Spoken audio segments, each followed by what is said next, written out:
Hallelujah, সকলকে জয় যিশু। আসুন আমরা ঈশ্বরের বাক্য দ্বারা জেনে নিই আজ ঈশ্বরের বাক্য আমাদের কি বলছে।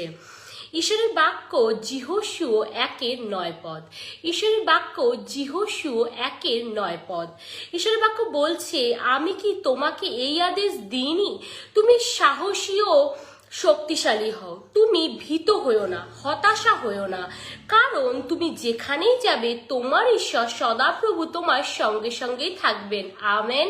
ঈশ্বরের বাক্য বলছে আমরা যেখানেই যাই না কেন ঈশ্বর আমাদের সঙ্গে সঙ্গে আছে। ঈশ্বরের বাক্য বলছে তুমি হতাশ হইও না, তুমি শক্তিশালী হও, তুমি ভয় পেও না। আজ আমি বলতে চাই, যদি আপনি বাড়িতে একা আছেন, পাশের ঘরে যদি আওয়াজ হয়, আপনি ভাবছেন পাশের ঘরে মনে হয় ভূত এসছে বা শয়তান আওয়াজ করছে, আপনি কেন ভাবছেন? হতেও তো পারে পবিত্র আত্মা আপনার বাড়িতে আছে, পবিত্র আত্মা আপনার সঙ্গে আছে। আপনি রাত্রেবেলা ফাঁকা রাস্তা দিয়ে আসছেন, আপনি ভাবছেন পেছনে বারবার দেখছেন, বারবার পেছনে দেখছেন, কেউ আমার সাথে আসছে, কি আসছে? শয়তান আসছে, ভূত আসছে। আজকে ঈশ্বরের বাক্য দ্বারা জানুন, ঈশ্বরের বাক্য বলছে ঈশ্বর আমাদের সঙ্গে সঙ্গে আসছে। আমাদের মধ্যে সেই ভয় কেন কাজ করবে? আজকে ঈশ্বরের বাক্য বলছে তুমি ভয় পেও না, তুমি সাহস করো। আপনি মনের মধ্যে কেন আনছেন যে কেউ আসছে কেউ আসছে? ঈশ্বরের বাক্য আপনাকে বলছে ঈশ্বর আপনার সঙ্গে সঙ্গে আছে।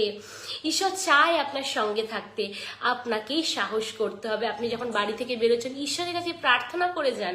আপনার কাজেতে ঈশ্বরকে আগে রাখুন, আপনার প্রবলেমে ঈশ্বরকে আগে রাখুন, আপনার হতাশার জীবনে ঈশ্বরকে আগে রাখুন। ঈশ্বর আপনাকে জড়িয়ে ধরে আলিঙ্গন করবে, আপনার জীবনে কষ্ট দুঃখ সব সেই যিশু নামে দূর হয়ে যাবে। হালেলুয়া। ঈশ্বর তার আপন বাক্যে আপনাদের সকলকে আশীর্বাদ করুক যিশু নামে। আমেন। সকলকে জয়।